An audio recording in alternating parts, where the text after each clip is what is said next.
네, 안녕하세요. 오늘은 진짜 흥미로운 주제죠.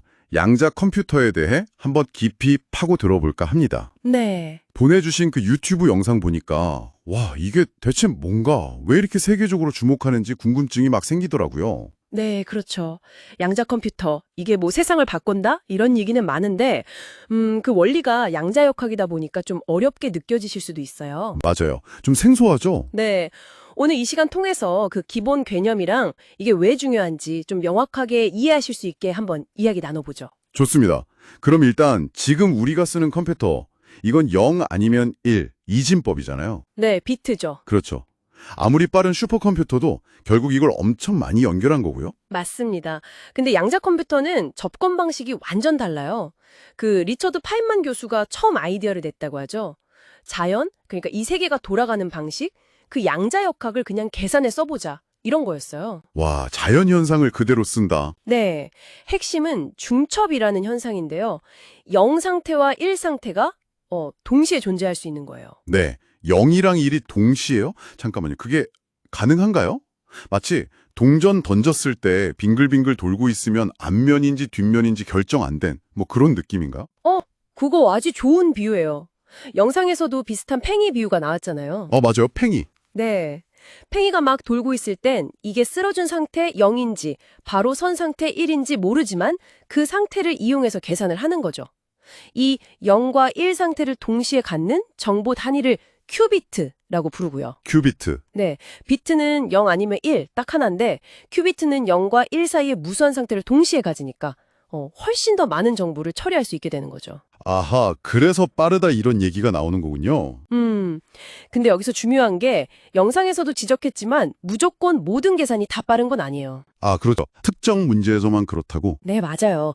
계산 자체의 속도가 막 엄청나게 빠르다기보다는 이 중첩 덕분에 여러 가능성을 한 번에 탐색하는 효과가 나는 거예요. 그래서 계산 단계 혹은 횟수를 획기적으로 줄일 수 있는 거죠. 내비게이션 길 찾기 예시가 딱 그거였네요. 기존 컴퓨터는 길 하나하나 시간 재보는데 양자 컴퓨터는 그냥 한 방에 최단 경로를 딱. 그렇죠. 비유하자면 마치 모든 가능한 경로에 동시에 차를 출발시켜 놓고 제일 먼저 도착한 차만 확인하는 느낌? 뭐 그렇게 설명하더라고요. 와, 그 동시에 탐색하는 능력 때문에 암호 해독이 그렇게 위험하다고 하는 거군요. 지금 우리가 쓰는 인터넷 보안을 다 무력화시킬 수 있다고요. 네, 바로 그 점입니다. 사실 이게 양자 컴퓨터가 주목받는 가장 큰 이유 중 하나예요. 지금 우리가 쓰는 인터넷, 뱅킹, 온라인 쇼핑, 뭐 거의 모든 보안 시스템의 근간이 되는 게 공개키 암호 방식인데요. 네네. 이게 아주 큰 숫자를 소인수 분해하는 게 어렵다는 수학적 원리에 기반하거든요. 영상 예시처럼 509 곱하기 911은 금방 46만 3699 이렇게 계산하지만 네, 곱셈은 쉽죠. 그렇죠. 근데 거꾸로 46만 3699만 딱 보고 이거 뭐 곱하기 뭐지? 이걸 찾는 건 지금 컴퓨터로는 사실상 불가능해요. 시간이 어마어마하게 갈리니까요. 거의 불가능하다. 네.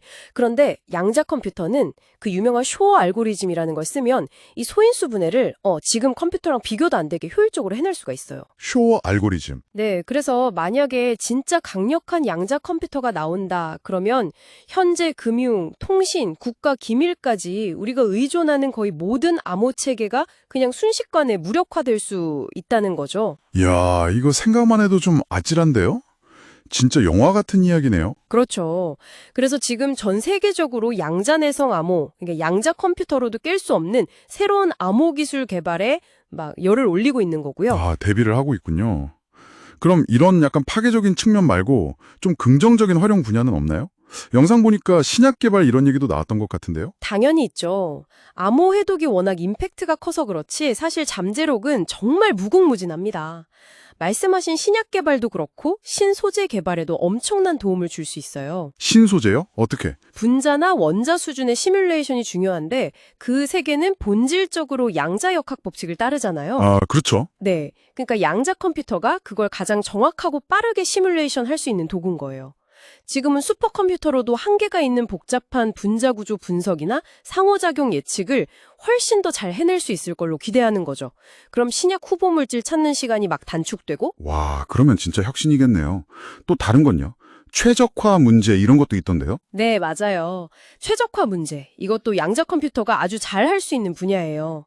예를 들어서 여러 도시를 방문해야 하는데 가장 짧은 경로로 도는 방법 찾기. 이런 거요. 외판원 문제라고도 하죠. 네, 들어봤어요. 경우의 수가 엄청나게 많다고. 네.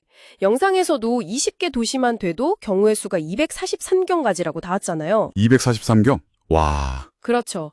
기존 컴퓨터로는 사실상 모든 경우를 다 따져보는 게 불가능한데 양자 컴퓨터는 이런 복잡한 조합 문제도 효율적으로 풀 수 있는 가능성을 보여주고 있어요.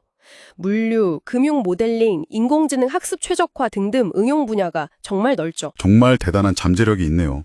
근데 아직은 좀 갈 길이 멀어 보이긴 해요. 영상 마지막 부분에서도 여러 문제점들을 얘기했잖아요.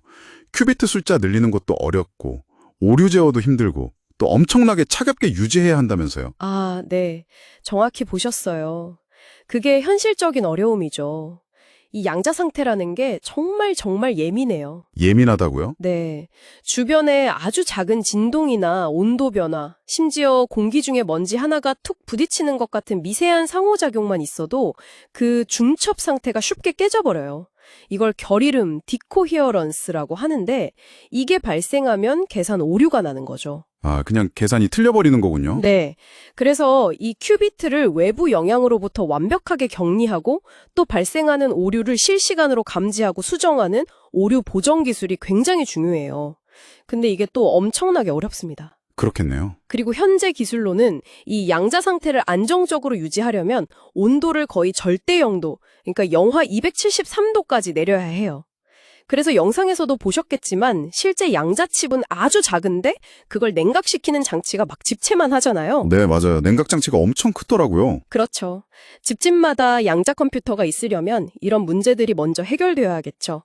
뭐 상온 초전도체 같은 기술이 개발된다면 또 다른 돌파구가 될 수도 있겠지만요. 아, 그렇군요. 상온 초전도체. 네, 여러 가지 기술적 과제들이 남아 있습니다. 오늘 이렇게 쭉 들어보니까 양자 컴퓨터라는 게 단순히 그냥 더 빠른 컴퓨터, 이게 아니라 정말 세상을 근본적으로 다른 방식으로 작동하게 만들 수 있는 어떤 열쇠 같다는 생각이 드네요. 네, 맞아요. 특히 지금 우리가 너무나 당연하게 생각하는 디지털 세상의 기반, 이 암호 체계가 통째로 흔들릴 수 있다는 점은 정말 큰 시사점인 것 같습니다. 그렇죠.